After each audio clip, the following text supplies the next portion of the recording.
So we've revived our What's Up Doc segment, and today's guest is Dr. Roxanne Mitchell, General Manager, Primary Care Services of the TRHA. We'll be speaking about hypertension. Welcome. Good morning. Good morning. How are you this morning? I'm doing quite well. It's great to be linking with you there in Tobago. And Thank you. And I know we recently observed World Hypertension Day, which was last Sunday, correct? World Hypertension Day was started from May 17th. However, because of COVID-19, they've actually pushed back the celebration to October 17th this year. All right. So well, let's get into the nitty-gritty. What exactly is hypertension? All right. Hypertension is basically the raising of your blood pressure, having a high blood pressure. One of the issues with having a high blood pressure is that it gives your heart a lot more work to do. And if the heart has more work to do over a longer period of time, you find that you develop what we call an organ damage. That is damage to the heart, damage to the brain, and damage to your kidneys. So a number of persons over time will end up having things like a stroke or a heart attack or even kidney failure. Wow. So what are some of the signs and symptoms that we should look for when it comes to hypertension? All right. So the key thing about hypertension is that it is known as the silent killer. 50% of persons who do have hypertension or high blood pressure do not have any symptoms. They're unaware of having any problems. So we need to be very careful with it. However, for those persons who do have symptoms, they may get severe headaches. And you hear a lot of persons when they come in, they say, I have a really bad headache at the back of my head. That's one of the more prevalent symptoms we see. But you also have fatigue, confusion. Some persons may have problems with their eyes, their vision.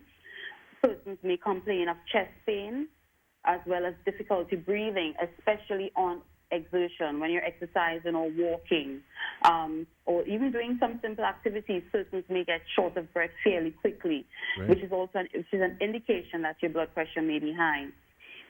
You also have irregular heartbeats, and there are a couple of people that will complain of a pounding in their ears or their chest, or even within the neck. They feel a pounding in there, and they will tell you that they think their blood pressure is high.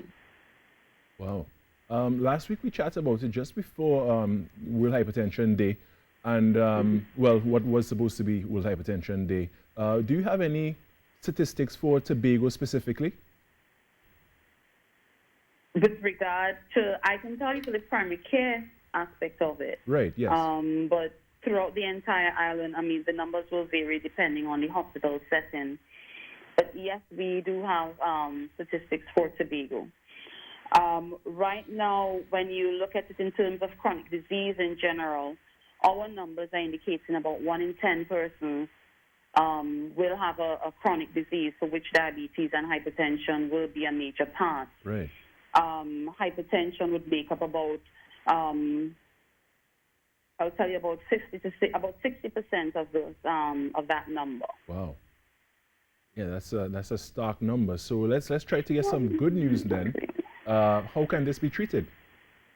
All right. So the treatment of it's more control than it is. When you say treatment, people tend to think of curing, right? But it's all a matter of controlling it. One of the key things in controlling high blood pressure is to stick to your treatment plan, your management plan. And the management plan usually involves modifications of your diet, your nutritional needs. So one of the key points in there is reducing your salt intake. If you reduce your salt intake over time, your blood pressure would also come down. It's a sustained activity. The blood pressure will come down a few points. But in addition to that, you have to look at eating healthier, increasing the amount of fruits and vegetables you have in your diet, reducing the amount of saturated fats in your diet as well. We also encourage persons to increase their physical activity. What we encourage persons with hypertension to do is to ensure you have at least 30 minutes of physical activity per day. Right. All right, and you go according to your activity, your conditioning. So if it is you're not accustomed being physically active, we encourage you to just simply walk.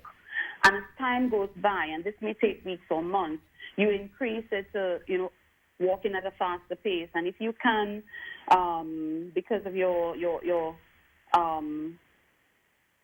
fitness level, you can, whether it's join the gym, but be very careful in terms of some of the activities that you do. Last but not least would be the medications that your physician will put you on. We are encouraging persons, once you're placed on a medication, to adhere to it. Stick to your medications. Even if your blood pressure is controlled and the numbers are what you consider low, all right, or well controlled, you are to stick to your medications, because once you come off of it, the blood pressure will rebound, and that is when a number of persons will find themselves in difficulty in terms of the complications of hypertension. Wow, so so there's no cure really, it's just really management and control. Yes, but it can be controlled. It can be controlled. Once you make the necessary adjustments to your diet, you increase your physical activity, and you stick to your medications. And you would find that over time, you may have to reduce the amount of the medications you take once you are controlled and you do not develop complications. Right. You mentioned earlier that that people should increase physical activity. Being that exercise usually increases the heart rate, is that something that might be a little risky?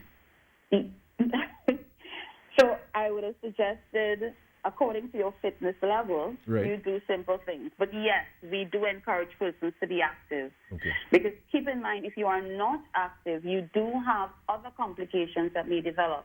Complications such as blood clot in the leg, what we call DVT. Right. The muscles, of course, are not accustomed working if you're inactive. So the idea is to give the heart sustained work, all right, but at pressures it can handle.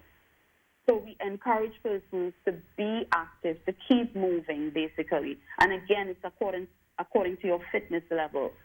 You move, you keep moving, and as your conditioning increases, you can increase the activity, the sustained activity that is required. Right.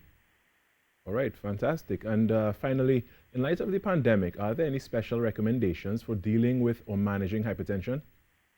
All right, so no, there are no special recommendations. However, we do advise that you ensure you stick to your diet. I know it is difficult at this time in terms of some of the restrictions on movement, but you are to try as much as possible to stick to your diet, reduce your salt intake, ensure you continue with your exercise, even though you may need to adjust your exercise routine.